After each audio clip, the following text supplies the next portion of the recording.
One Grand Prix to rule them all. Ladies and gentlemen, welcome to the final night of the Longines Global Champions Tour season, and that is the LGCT Super Grand Prix, a night of champions. 15 champions go head-to-head for the biggest prize on the LGCT Tour throughout the year. It is quite literally the Super Grand Prix, a Grand Prix of winners. And here on GCTV, we'll bring you every single moment live from the city of Riyadh at the King Abdullah Financial District in Saudi Arabia. My name is Mark Lewis. Thank you for joining us tonight.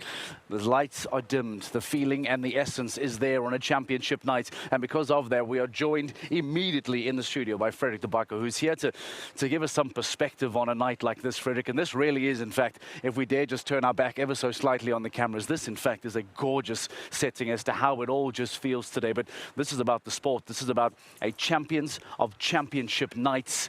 Give us some perspective on what we can expect today. Who is present? What really stands out? How do we sum up what's to expect tonight? Very difficult to say. What can we expect? Very intense jumping. We know that. On one side, we know the difficulty, the height, the technicality, the requirements. On the other hand, we also know that it's only 15 riders. Like round one is over in 30, 35, 40 minutes, and poof, we go into round two. It's completely different than any other Grand Prix. Also for the riders. If you're last to go now in this Grand Prix, you're still early to go in this Super Grand Prix. Normally, if you're last to go, you've got 40 riders, nearly 2 hours to sit and wait and see. And now everybody have to make plans, can't adapt their plans. It's so intense. I think that's what captures it. The intensity, the speed. It's different than in Prague. We can't compare it to Prague. It's a different arena. But the intensity for riders, and it starts with the qualification, and it starts with the entire weekend. It starts later with the Walk of Champions, and even for the most seasoned riders, already that Walk of Champions, that puts you off, that puts the pressure on you. You know that the night is now, it's right here. It has to happen now in the next few hours. So intense, I think, is the right word. And talk to us about the format. We're going to have a format explainer in a few moments' time to give us more detail, but it also shows you how different things can be if you are quite late to go, and we'll talk about the starting order a little bit later on. If you are quite late to go and don't perform very well in round one, the turnaround time of you coming back out is brutal, because this, again, much like the GCL Super Cup, this is not a normal Longines Global Champions Tour Grand Prix. No, there's no jump off. Yeah. Even if you don't go clear, double up and there's come a back. second round. And what you say is right. Last rider to go. Couple fences go down, and you're first to go in the first round, and you have to overcome that disappointment, reboost yourself for that second round. And we also know that in that second round, again, lots of things can happen. Now, we haven't seen anybody come back from second or from last to win the Grand Prix, but we have seen that riders, even out of the top three, could go on or have won the Grand Prix with everything that can happen in this, the pressure cooker.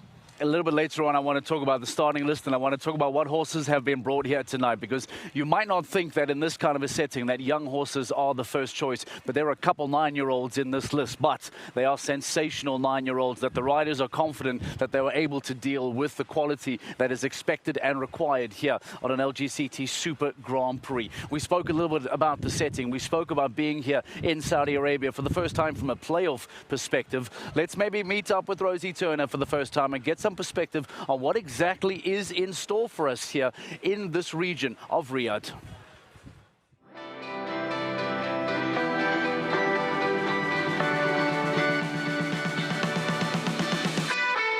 This is Riyadh, the beating heart of Saudi Arabia. But let me show you where all the action's happening.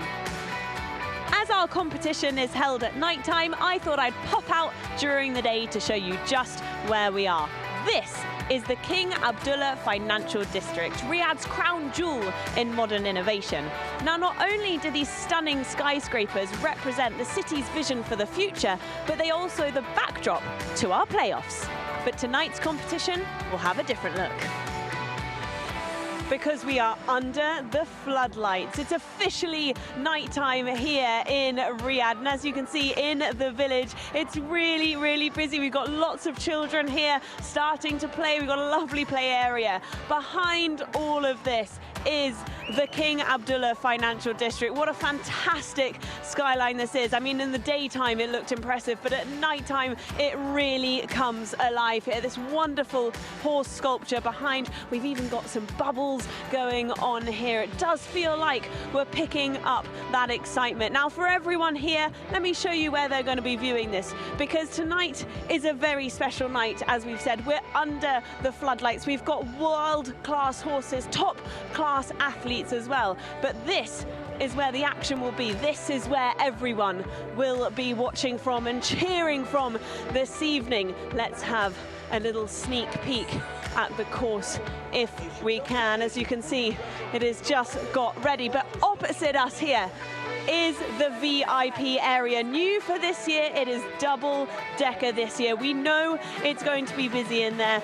The course has been built, and oh my goodness, it does look incredibly big this evening. What a location we have. What a treat we are in for. Tonight is going to be world class.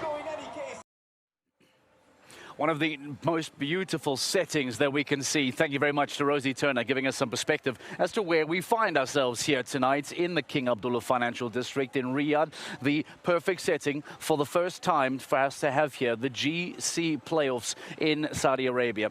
As I mentioned, Frederick Tobacco will come back into the studio a little bit later on. We will talk about the lineup. We will talk about the fact that the riding, of course, will come a little bit later on, but the draw has been done electronically. There is no way to control any of that. It is simple luck of the draw. And Jana Frederica, Maya Zimmerman and Messi van het Rijtershof will be the first combination to come out the gate a little bit later on. That means they'll be right in the front of the Walk of Champions. The 15 competing riders here tonight in the LGCT Super Grand Prix will be making their way into the ring, will be displayed to everyone here in attendance and to everyone watching on GCTV before they momentarily head back into the stables, begin their warm-up and get tonight's Grand Prix underway. Let's not forget that there is a huge amount of prize money up for grabs as well. In fact, the entire playoffs has over 11 million euros up for grabs from the start of the GCL Super Cup quarterfinals through to tonight in the Super Grand Prix, and then to the GCL Super Cup final still to come tomorrow. 11 million euros throughout the week. Talk about redefining the equestrian world and putting up the prize money that is making sure that the best riders in the world are here present competing for those big prizes every single stage. I hear some music. I see some flags waving over my shoulder. And I think we are officially moments away from the start of the Walk of Champions. So let's head in to the ring. Ladies and gentlemen, these are the 15 competitors that will go head-to-head tonight for the big prize, for the big prize money. This, ladies and gentlemen, is the Walk of Champions. Riyadh, Saudi Arabia. Ladies and gentlemen, welcome to the 2024 Longines Global Champions Tour Super Grand Prix. This is what the build-up has been all about, those 15 stages from Doha over to Rabat for the final stage of the season, where Max Kühner and not Christian Kukuk was crowned champion.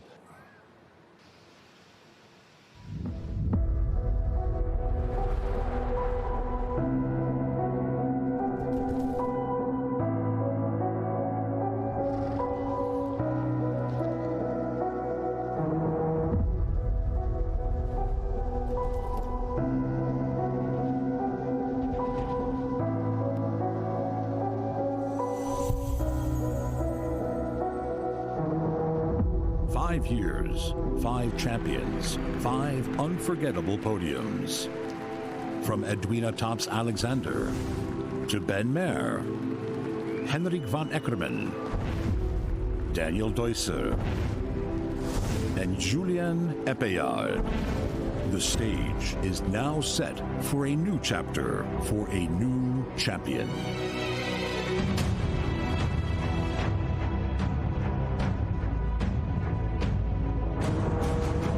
"15 riders, 9 nations, millions watching, the best of the best, gathered in Riyadh with only one goal.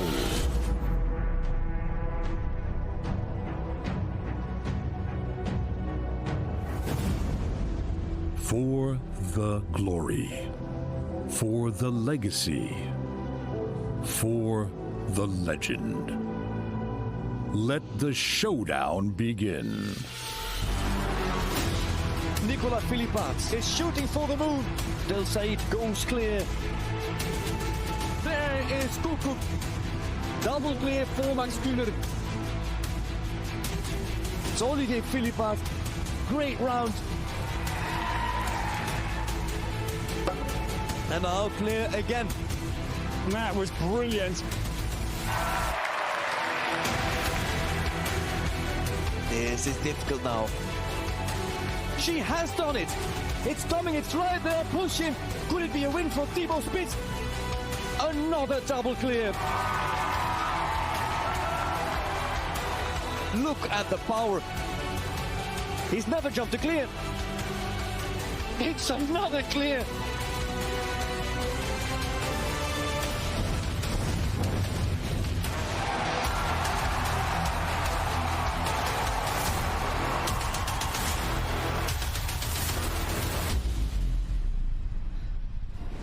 Wow, what an emotional video, what a compilation of that season, what a flashback as well to the Longines Global Champions Tour Super Grand Prix that was held in Prague for the first 5 years, the first 5 runnings of this Super Grand Prix, and now we have traveled to the Middle East where the Kingdom of Saudi Arabia is going to hold, as has been holding, the GC playoffs for the very first time, and they have done it with a lot of style and passion.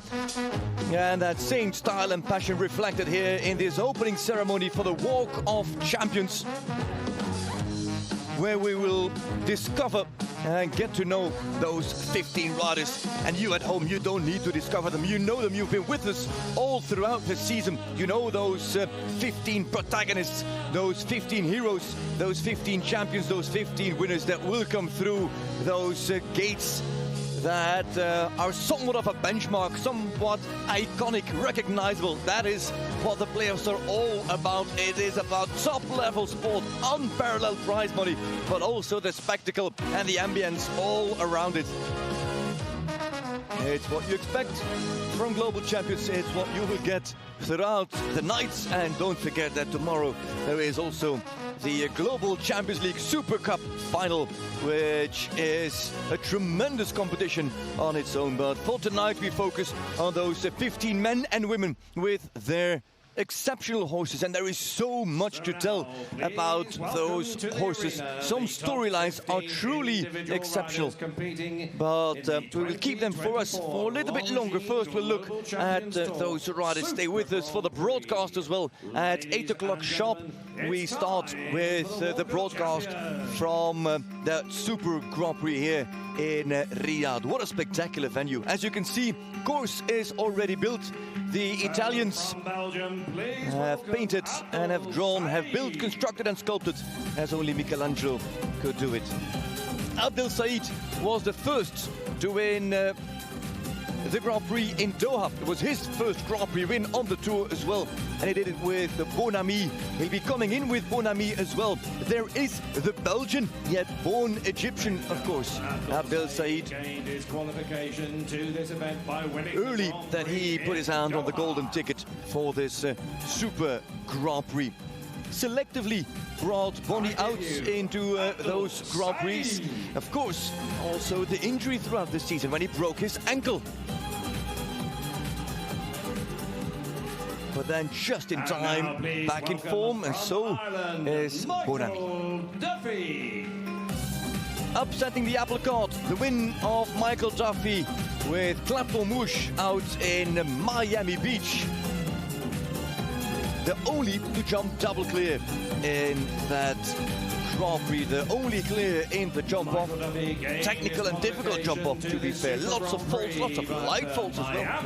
But Duffy withstood all the pressure, and Michael Duffy will not ride Clapton Mouche. In fact, Clapton Mouche won the previous meter 50 jump-off class with Duffy already in good form. He will go for Quirex, and what a story that is, story to discover for the Irishman with Quirex. Nicolas Philibert. 6 Belgians have qualified for this Super Grand Prix, and for the first time a set of twins. This is the first of 2. Nicolas Philibert, he won the Grand Prix in Mexico City on H&M Luna. Van het Ruitershof, he will take on this Grand Prix with Katanga van het Dingeshof. Mexico City. A multi-Grand Prix winner on the tour, son of the first ever LGCT champion Ludo Philibert, the 2006 champion in that phenomenal season with his grey and great stallion Parco. And now we welcome from Belgium, Gilles Thomas. We continue in the country of chocolate, fries and beer with Gilles Thomas. The Shanghai winner, that was on Luna van het Dennenhof. But this Grand Prix, he reserved Hermitage Cologne, the stallion that is on everybody's lips. His Olympic mount, the horse of a lifetime, he says, at the age of 23. Gilles Thomas is ready to go. And this man, with ice in his veins, is not scared and will not shy any risk and any challenge. There comes the Olympic champion and the runner-up in the LGCT championship. Christian Koekoek was second in London, but he already had his golden ticket. He won Madrid, as a matter of fact, with Checker. Now Checker will jump tomorrow's Super Cup final.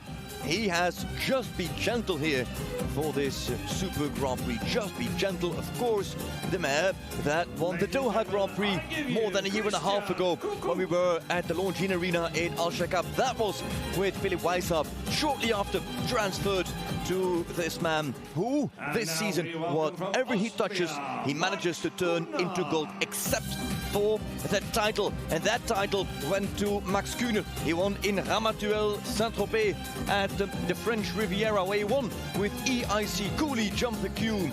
But the cool Austrian brings in Electric Blue P. This, based on the stats and based on the numbers, is the hot favorite. This is who everybody expects to win that Super Grand Prix. A horse with the most insane statistics, the horse that can do no wrong. However, this is a different ballgame. This will not be a meter 60 Grand Prix. The stats are based on meter 60 classes. However, this Grand Prix is entirely built at meter 65 over 2 rounds. Also at the Côte d'Azur, Janne Frederike Meyer-Zimmermann, winner in Cannes, made it somewhat of a family affair. Not that Janne Meyer's family won another Grand Prix. No, Janne Meyer won with Messi van het Ruitershof.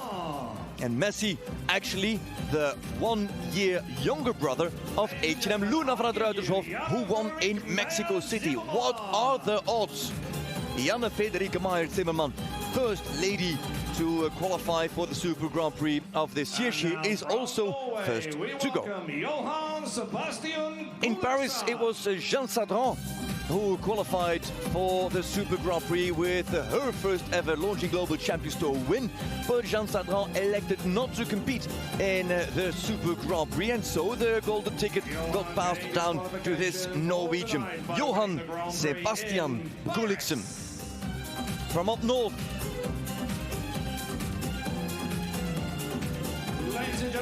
from the cold and snowy fields of Norway, Johan Sebastian Gulliksen and Equine America Harry Fidiel are set to go in this Grand Prix, 4th to start. And there's the second of the twins, Olivier Philibert, who finished 2nd and 3rd on so many occasions. He was getting desperate. He thought that luck would never be on his side. But in Stockholm, in the Swedish capital, he set aside his fellow countrymen Jérôme Guéry and Guillaume de Huys, and he took the win on H&M Miro. And with Miro, he will also come forward in this Longines Global Champions Tour Super Grand Prix. In fairness, based on those results and on his stats of this season, he is not without a chance. Olivier Philibert and Miro. And next from France, Ines Joey. a few surprises throughout the season. Every year there is a surprise left or right. And at the Beau d'Hercule in Monte Carlo, Monaco, in also a plus €1 million Grand Prix, only 2 made it through in one of the most technical, most difficult and most demanding Grand Prix. Nobody expected that this lady would go clear, but she did. And not only did she go clear, she was first to go in the jump-off, and when Max Kühner had his final fence down, she won the Monte Carlo Grand Prix, and of course the golden ticket for this Super Grand Prix. Welcome to France. Only French representative this year is Inès Joly. Can she follow in the footsteps of Julien Abayard, who won the Super Grand Prix 365 days ago? His horse had never jumped a meter 60 class before the start of this season. In his first Grand Prix, he jumped double clear. In his second 5-star Grand Prix, he won. Thibaut Spitz and Impress came from Kattenheyen. On paper, the disadvantage of riding a 9-year-old. But on stats, the advantage of riding one of the top-rated 9-year-olds in the world. And as you can see, this man is not impressed by any circumstance. Thibaut Spitz, one of the youngest in the field, walks up, greets the camera, and has a small smile, a small grin around that mouth of Thibaut Spitz that indicates the confidence that he has. Peter de Vos qualified for the Super Grand Prix in London a year ago when he won the London stage. But the London winner chose not to attend, and so the ticket got passed down to de Vos, who rode London with Mons Toupie de la Roque. Now comes out with his self-bred, self-produced 9-year-old casual DVZ. A horse that this year jumped half of a meter 60 classes clear. Can de Vos, who led out in the first round in Prague, can he now put his hand on the trophy and win the Super Grand Prix? Lorenzo De Luca lived a very emotional day in Valkenswaard in August in the Netherlands. Set up his own facility, his own business a few years ago, had to start from scratch, find new owners, new horses, and that win in Valkenswaard was the first time that he could really put his foot down and say, I am back amongst the best in the world. He is a 3-time Grand Prix winner, but it took a while since he won his 3rd Grand Prix. Years ago he won Valkenswaard in Shanghai, now he won Valkenswaard for the 2nd time. Lorenzo De Luca is all smiles with Denver de Talma to come. 2 still to present to you. Outsider, on paper, Victor Bettendorf, the winner in Rome at the Circo Massimo. But if you look at the stats of that horse, Foxy de la Roque jumped 5 meter 60 classes, won 4 of them, and jumped obviously clear or double clear in 4 of them. If it comes down to pace and speed, this is the man to watch. Victor Bettendorf from Luxembourg. No surprise will not surprise you in telling that Luxembourg never had a Super Grand Prix winner. And this could be the fairy tale of the evening. The last winner in Rabat, Eduardo Alvarez Aznar, with the 19, I repeat, the 19-year-old Rockefeller de Pléville-Margot on his French horse. Aznar with the horse of the season. There is no question about it. Max Kühner is the champion, but if we're talking horses, then Rockefeller de Pléville-Margot is the horse of the season. Can he do it once more? The last dance? Maybe. Who knows? We'll have to wait and see over the next 2 rounds in the Longines Global Champions Tour Super Grand Prix, held here in the King Abdullah Financial District in Riyadh in the Kingdom of Saudi Arabia. All lining up. There they are, 15 champions.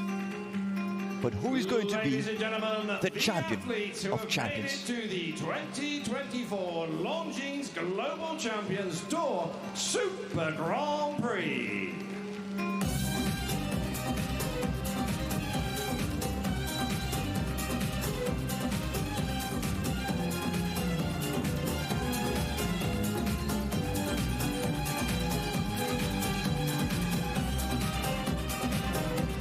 can feel the heat right into our commentary position. The flames reaching up into the sky, reaching for the stars. Ladies and gentlemen, the stars are coming together. The champions are coming together. We are looking for the champion of champions coming up in the Longines Global Champions Tour Super Grand Prix in less than 60 minutes. Less than an hour. Make sure you're there live.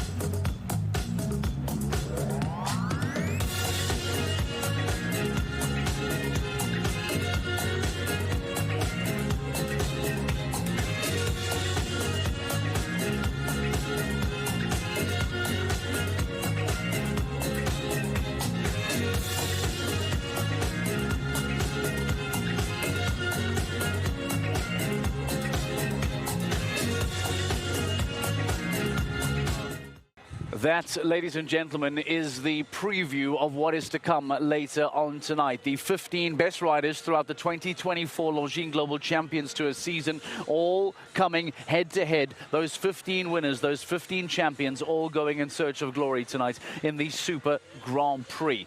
But let's flash back to the Super Grand Prix of 2023. We will have former winners in the studio joining us in a few moments' time. But let's remind you as to what took place a year ago, then in the Czech Republic in Prague, and remind you as to what took place in 2023's Super Grand Prix.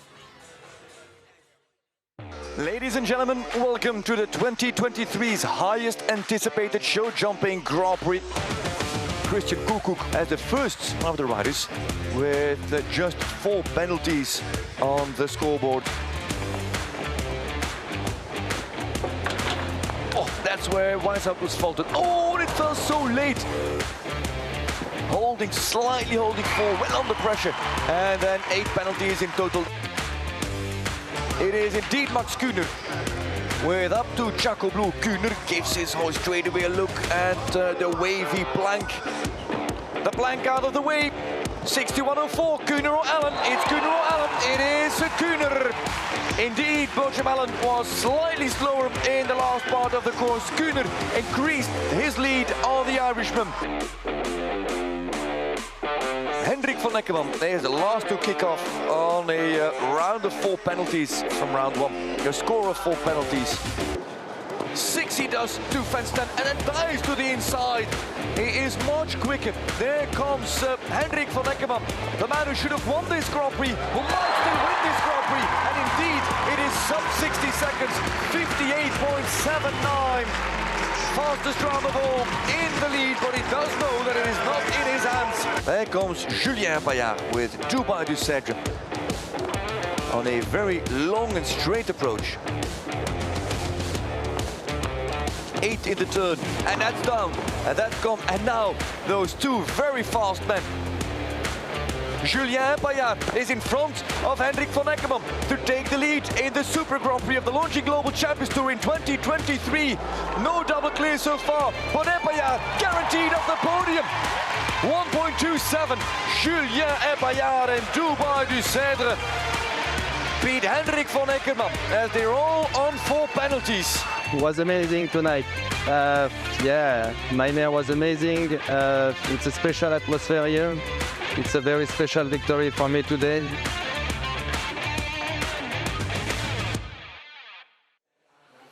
Hendrik van Eckermann, a former winner of the GC playoffs in 2023, being beaten to the punch by the incredible Julien Bayard, the Frenchman winning in 2023 in Prague, who then is going to be the champion by the end of tonight. As Frederick de Backer pointed out a little bit earlier on, the format for the Super Grand Prix is very different to what you have seen throughout the Longines Global Champions Tour season. There is no longer just a jump-off in round 2. It is 2 back-to-back full rounds. Rider 1 to 15 will then repeat in reverse order again for a full second round. Let's give you some understanding as to what to expect in a Super Grand Prix.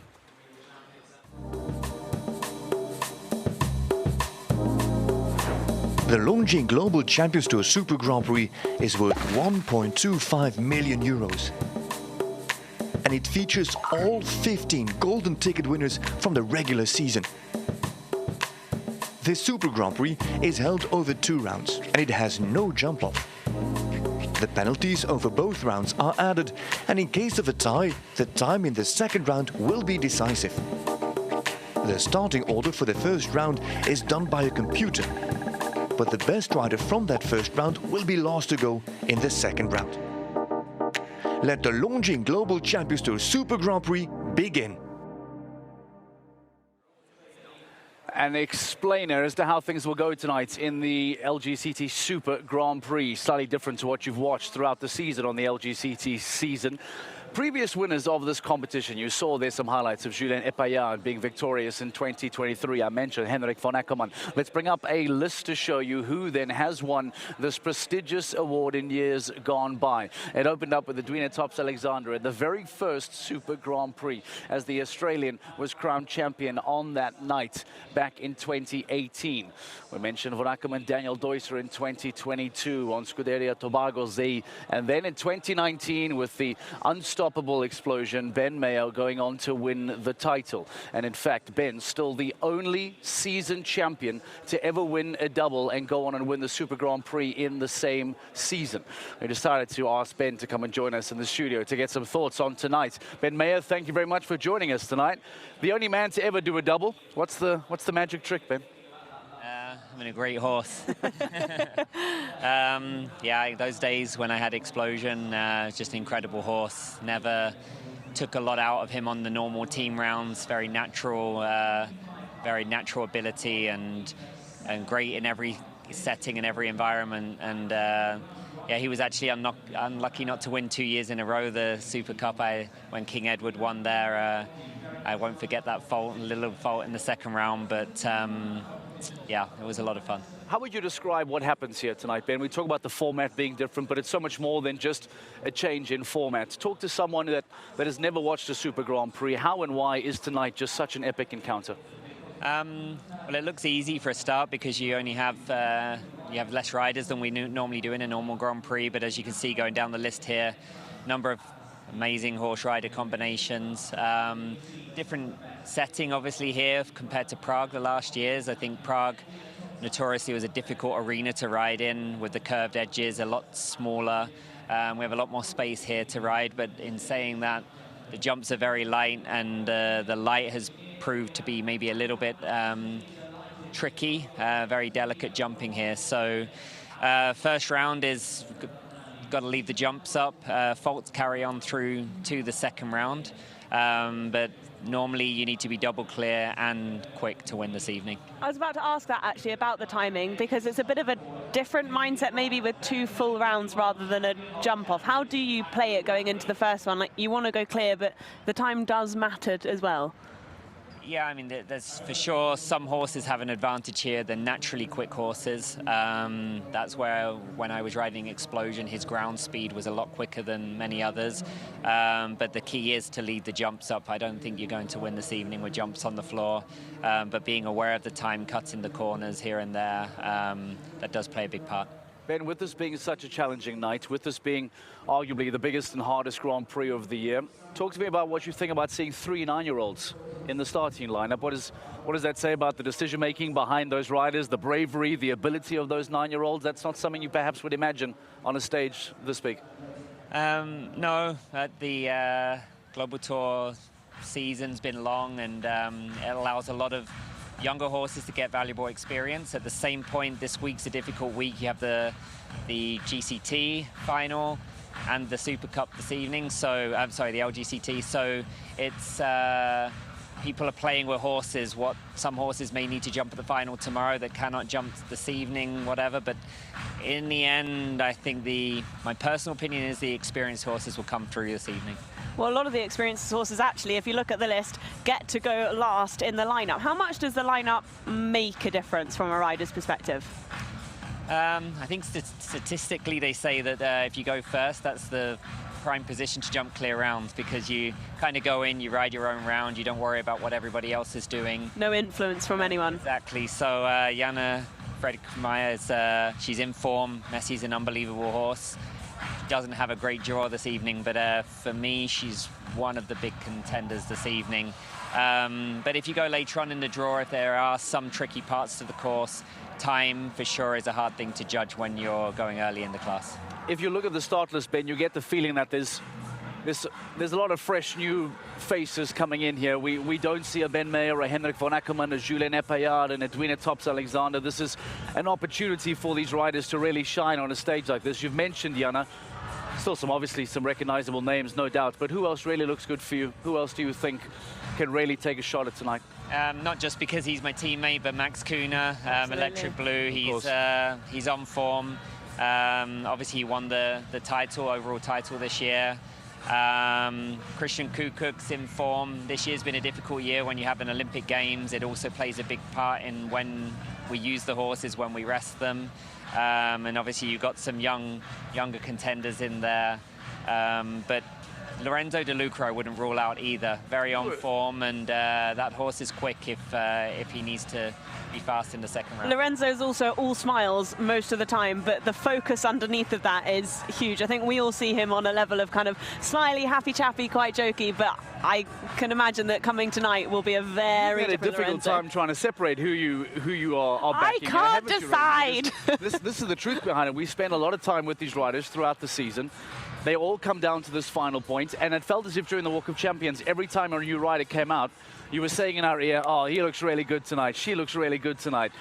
It speaks about the caliber, it speaks about the competitiveness of what happens here tonight as well, doesn't it? Yeah, absolutely, but also you get to know everyone along the season as well, so your heart also wants everyone to win, not just your mind looking at this list as well.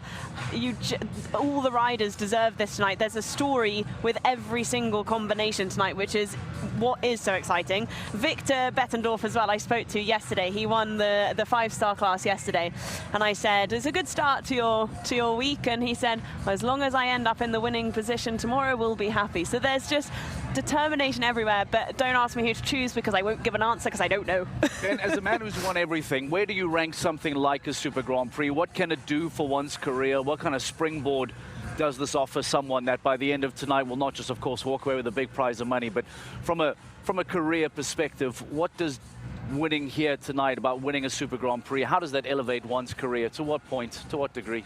I think as you just said, every rider that's riding tonight has a chance to win. There's not one person that doesn't deserve to be there. That's what makes it a very unique class, having to win a Grand Prix to be able to compete this evening. That's why I'm sat here in my normal clothes. But yeah, it's a big Grand Prix. It's one that everybody wants to win. Very different from the overall title where consistency plays a part. Anybody has a chance tonight. As we know in this sport, you can touch a jump, lightest of rubs here or there, and it can change the outcome. So, but I tend to think that the big names always rise to the occasion. As you said, there's an opportunity for some newer names in there this evening, but it doesn't mean just because maybe it's their first time competing that they don't have the experience to come through. I guess it also massively depends on how the horses are feeling as well. It's been a really busy week. Obviously, it's managed throughout the week as well. But all of us can wake up and have an off day as humans, and horses can do exactly the same thing. So they may have been brilliant when they won their Grand Prix, but tonight might be a different situation. I think many of the horses looking down the list here haven't jumped much this week, actually. Electric Blue jumped the first round of the team for us this week. I do think jumping under the lights here, I think, is a little bit of an advantage. The horses that have seen the arena one time before, there's definitely some horses here that have only jumped a small class during the day to prepare. Good point. And that does play a big factor. It's a lot cooler than this evening that has been during the day, and as the lights go down and the people move in, it definitely gives a different atmosphere here. So, yeah, we'll have to see.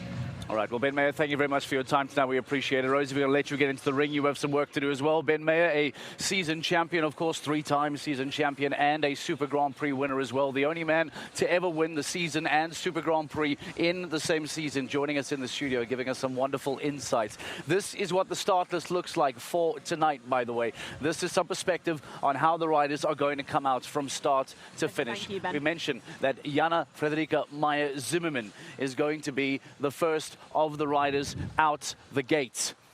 How much of a disadvantage How much of a disadvantage is it then to have that opening start? Olivia Philipparts and H&M Miro, Inez Jolie and Ambassador.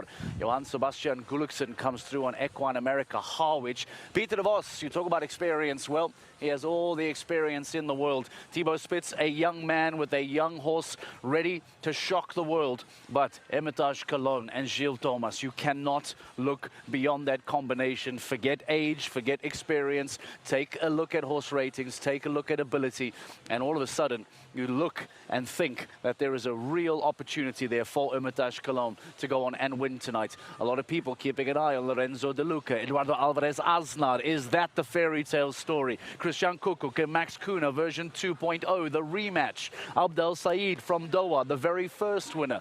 And then perhaps the outsider with Foxy Delaroc, Victor Bettendorf coming out as the 15th and final rider in round one. It is a jam-packed lineup with a huge amount of horsepower that does make picking things incredibly difficult. We've asked Frederik de Backer to come back and join us, speak to us a little bit about favorites, about horse ratings. But I have to take the time, because you're here, to talk about this Belgian thing. We have talked about this, you and I personally, for months on end now. This is our window. This is our opportunity. And you are probably, for the only time tonight, allowed to speak with your heart and not your mind. As a proud Belgian man, to see the lineup that it is, it does represent a wonderful position that Belgian show jumping finds it in. And we can make all the jokes we want about these friends performing well together. But it is a wonderful position for Belgium as a nation to find itself in when this is the quality and the representation. When I started on the Longines Global Champions Tour, there were still dinosaurs walking the face of the earth. And then we barely had any Belgians on the Longines Global Champions Tour. And step by step, I saw them coming through. And the first ones, of course, you had Ludo Philipparts, who won the first season, 2006. But then they came through, and it was Jérôme Guéry. Then you had, then you had Gregory Watley first. Then Jérôme Guéry followed. Then you had, all of a sudden, De Vos and Bruinseels. And we had Grand Prix winners. And we appreciated that quality. And then all of a sudden... Floodgates open. And floodgates open. The Philipparts brothers come in. Gilles Thomas comes in. Thibaut Spitz comes in. And not just participating. So, yeah, it's fantastic. We're a very small country. We breed a lot of horses, but we sell a lot of horses. It's a lot of credit to owners and to federations who really create the good atmosphere for these riders and for these horses to come through. Frederik, there are so many storylines. I can roll dice on the table and we can talk about Hermitage Cologne, we can talk about Rockefeller, we can talk about Bettendorf as the outsider, we can talk about the LGCT seasonal rematch. I don't know if you want to pick one of those, if there's more of them, but talk to me about what is really going to dominate thoughts going into the start of round one. I heard your conversation with Ben Meer, and Ben said, you will not win this Grand Prix with fences on the ground. This is the 6th Grand Prix. 5 Super Grand Prix have been finished. 3 of those Grand Prix were won on double clear. 2 of those Grand Prix were won on clear, and 4. That's 4 in the second round, and still you could win this Grand Prix. It tells you that it's not about time. Only twice was the Grand Prix decided on time, like a jump-off. For the rest, it's literally about jumping clear. I mean, double clears puts you on the podium. Yeah. That's what you can expect here. Of course, different situation than in Prague, so we have to take everything into account, but that's already a very interesting thought. And then you look at the rider lists, and at the ratings, and at the averages, and at the percentage. And then you have to say, yeah, who's the favorite here? And there's one horse that stands out, one horse and rider combination. That's Max Kuhner with Electric Blue. Whether it is clear round percentage, whether it is penalties per round on average at meter 60 level, whether it is a current form or rating from whatever company, that's the horse that sits at the top. Only thing is, this is not a meter 60 Grand Prix mark. All those ratings are mainly based on meter 60 classes. This is meter 65. Let's educate someone as to how big of an impact that really is. Because to a normal person, one might argue that 5 centimeters does not sound aggressively higher. But from an experience point of view, from a numbers and statistics point of view, that 5 centimeters is a huge difference to what the riders are normally used to jumping. There is a huge step from meter 55 into meter 60 classes. Then there is a step from meter 60 into meter 60 Grand Prix. But the step from meter 60 into meter 65, the last oxer on course here, Mark, will be meter 70 wide. Oof. So it's huge. It's nothing like we've ever jumped this year on the Longines Global Champions Tour. And that's where Max Kühner comes in with his top-rated horse. That's where Asnar comes in with a very experienced Rockefeller. There's Messi with Jan Meyer, and there's Hermitage Cologne with Gilles Thomas. Just under that group sits, in my opinion, Denver de Talma. But Denver has shown more competitiveness, more consistency maybe than Hermitage. He's a quicker horse over the ground so far. We have never seen Hermitage really push it. 30 Madrid, that's true, but didn't win that Grand Prix. So to put everything in perspective, we are looking at a Messi, we are looking at an Electric Blue, at a Denver, at an Hermitage, a Rockefeller, and then the others that might surprise us. Why do I call Foxy de la Roque? Foxy jumped 5 meters 60 classes and won 4 of them. Wow, praise the Lord, that's phenomenal. But it's only 5.5 meters 60 and the horse doesn't have all that experience and has to come here and jump a meter 65 class. That's why I think you have to look at those 5 horses, and I know that 2 of those horses that I called will be on the podium. But I also know that 1 other horse will be on the podium as well, and I don't dare to say on which step of the podium. All right, are we in for some surprises? Is the top ratings going to then play through as many would predict? Frederick has pointed out some of those horses to look out for. We've heard Hermitage Cologne come around. We've heard that name from Gilles Thomas float around in the build-up to tonight. And once again, here we are. Let's take a closer look. Let's meet and get a better understanding of Gilles Thomas and Hermitage Cologne. Here is the Shanghai Grand Prix winner, is Gilles Thomas, on the much anticipated 5-star Grand Prix debut of Hermitage Cologne, a stallion by Katoki. If I have to describe Hermitage in 3 words, I think calm, smart, and cool. I started riding him at the end of the year when he was 6, now he's 10. And actually all his life he jumped a lot of clear rounds. But this year was actually the first year that he jumped on the 5-star level. And straight from in the beginning, from the first 5-star shows, he kept doing what he used to do, jumping clear. And that's why we went, I think, in the first ever 5-star Grand Prix in Madrid, straight on the podium, 3rd there. Also winning the team competition the previous day. So I'm a lucky rider to have a horse like him. Hermitage character is he's very nice horse. Also the way he's standing here, he doesn't look like he feels pressured. Every new thing you ask from him, he says, okay, let's do it. Also, like I said, he's young and inexperienced, but every new step he takes it like he did it already so many times. You have many good horses with a lot of scope and carefulness, but I think the last 5% is the head, and I think his head is just amazing. Partnership started actually 4 years ago, and I think it's good to start early with each other, so you start to learn each other inside out. And then, during the years, I was still young, he was still young, so we both took it a bit slower as normal, because also is a breeding stallion, so that's why he had a bit more time, because I couldn't do so many shots with him when he was younger. But I think it was good for him to develop him slowly. Straight after my win in Shanghai, was a focus on the Super Grand Prix already. It was nice that I got my ticket already early in the season, so we could really make a plan. He had a little break after the Olympics. I did now 2 shows in Rabat and in Lyon to prepare him for here. Yesterday I did a small class with him. He feels actually very fresh and good, so let's hope we can keep up good statistics. I'm lucky to have 2 very good horses, but I will choose for Hermitage because I think it's a very big Grand Prix and I think that suits him the best. If I win tomorrow, I think it would be very nice for him as a horse. He's very popular because of his stallion and he's breeding a lot. But if he can win a very big thing, it would be also nice just for his sport career. So I really want to give him a good result tomorrow. One of the standout combinations to look out for tonight, Hermitage Galon and Gilles Thomas. Boy, oh boy, is that young Belgian going to have a fantastic night tonight if things do go his way. But there's Thibaut Spitz, an even younger Belgian. We spoke about Olivia and Nicolas Philipparts in the mix as well. Let's not forget that it doesn't even end there from the Belgian perspective as well, because on top of that, there is still Abdel Said, there is still Peter de Vos as well. Basically, half the field is made up by Belgians.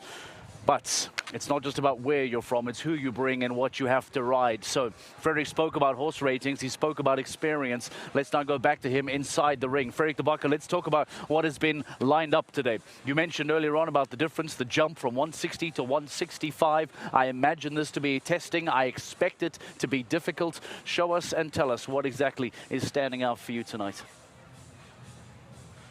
I love the line, it's not where you're from, it's what you bring. That's spot on, Mark. I really like that. Just stamp on the Belgians. There you go, stamp on the Belgians. No way. Anyway, focus here. Fence number 3. This is fence number 3, Mark. Hasn't been jumped, didn't come out all weekend. So this is the first time that we are jumping this. The light blocks are very, I have to make sure that I don't completely break it, are very light material. Hasn't been jumped, come out of the turn, away from the in-gate. What I want to show you, most fences here, 3.5 meters, some even 4, but mostly 3.5 meters long. This is 1, 2, well, I call it 2 meters 20. So also very narrow, very difficult to look on to this fence. Just over my shoulder, See in the background? 2006 champion with one of his 2 sons in the Super Grand Prix, Ludo Philipparts with Nicolas Philipparts. We'll let them talk there in discussions. Then, depending how you jump this wall, that is going to say a lot about how you're going to make it to fence 4. I just want to show you fence 4. It's beautiful. Rijal Alma is the name. It's a city in the south of Saudi Arabia, and it's a town actually. It's even more of a village. The village is more than 900 years old, and with stones, with clay, and mainly with clay and wood, they built multi-story houses, part of the UNESCO World Heritage Site. It's a beautiful facility, but it's also a beautiful fence here at 5 strides. How will they come? If you get a flyer with confidence over that wall, they will run short, and I don't like this. Don't like the color, but I also don't like this. We're going to talk about this a lot in commentary as well. There's 2 fences, really massive, with fillers. What do the horses do when they get here? They back off because they look at the filler below, and they might not stretch over the back rail. That's something to keep an eye on. Then it is an outside 8 to the vertical, and now we need to look at another line once again with those fillers. We know that Vezzani often gets into the heads of riders. And you know it as well. You've been watching us throughout the season and for seasons on end. Into a double of verticals. Vezzani always builds long. You're right. He always builds long. So here he also creates that line into a double of verticals. And you think it might be long, but there's something to keep in mind. Again here, a really massive fence with the fillers. Again, I expect a lot of horses to slow down in the air and have a very, very short landing. And then it all depends on how you get 7 or potentially 8 strides into that double of uprights at the other side. So 7 or 8 here is a question for me. Then there is the triple combination. I'm just going to pick a few fences before we bring it back to you, Mark. Here's a big triple combination. When a triple combination gets in the course early, then it's about rhythm.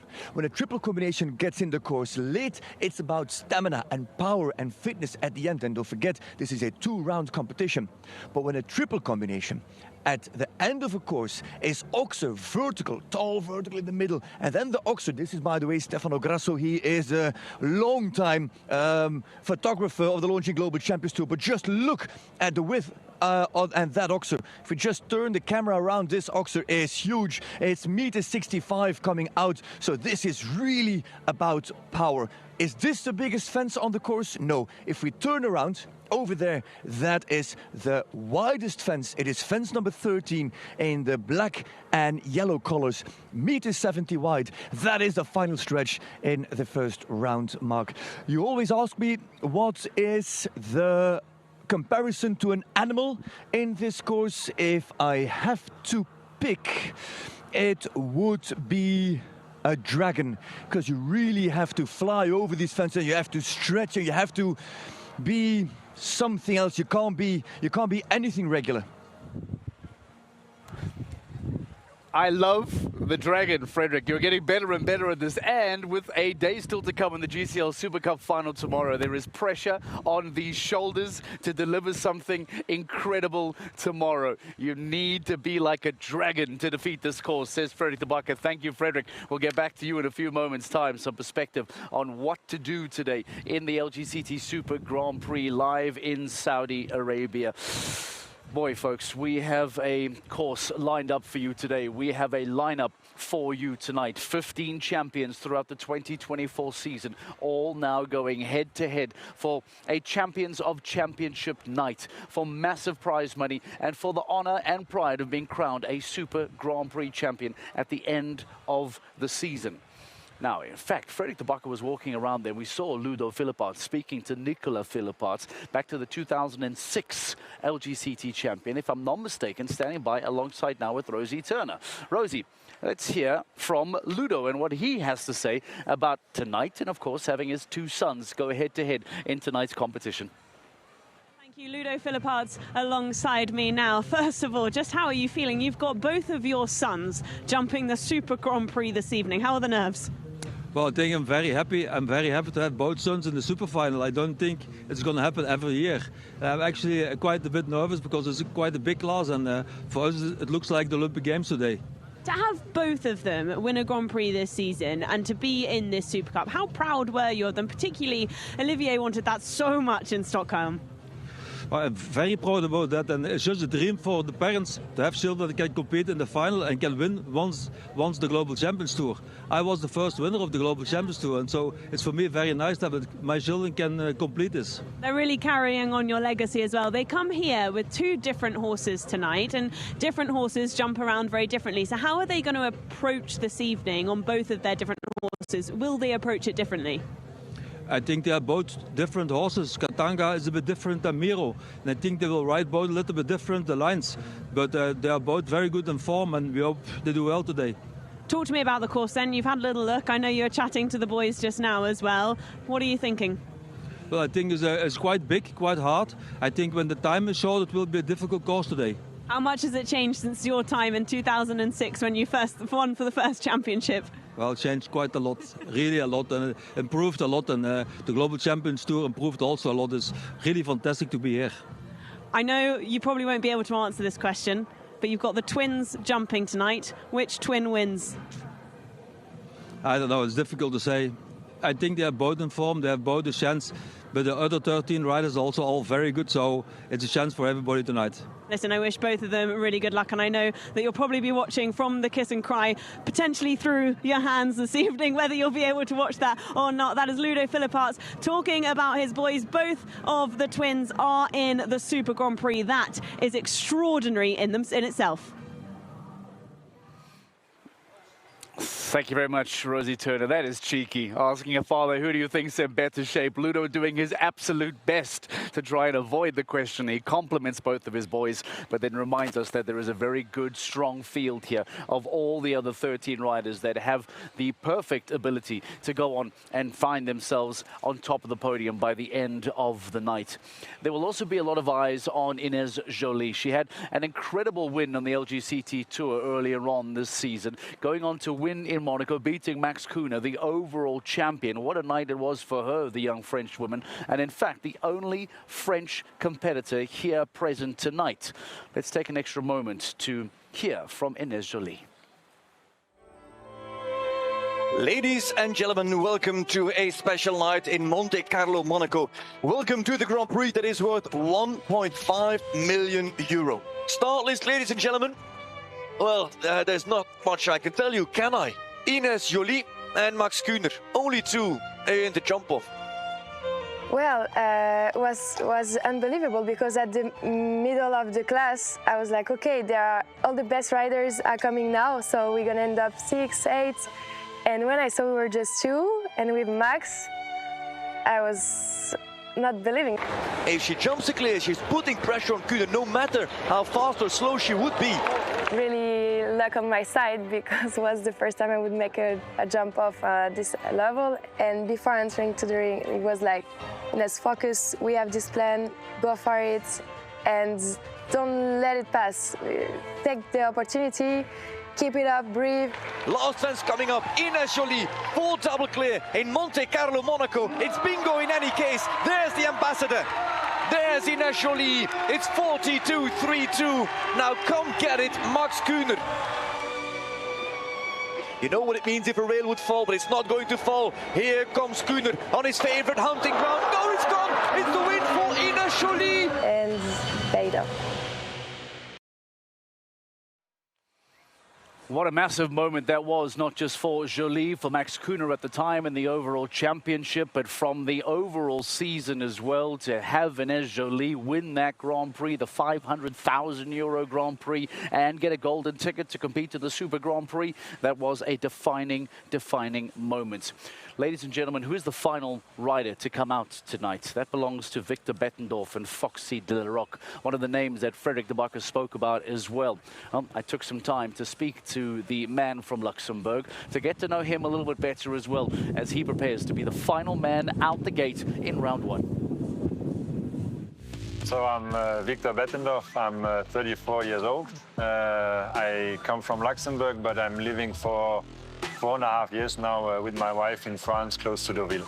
Yeah, my mom used to have a small riding school with ponies. My father is a passionate breeder. His job was to be a vet, but he's a passionate breeder for 50 years now. It's something that stays in our family. My brother is professional rider, my sister is professional rider, I'm professional rider, so we didn't really have a choice, I think.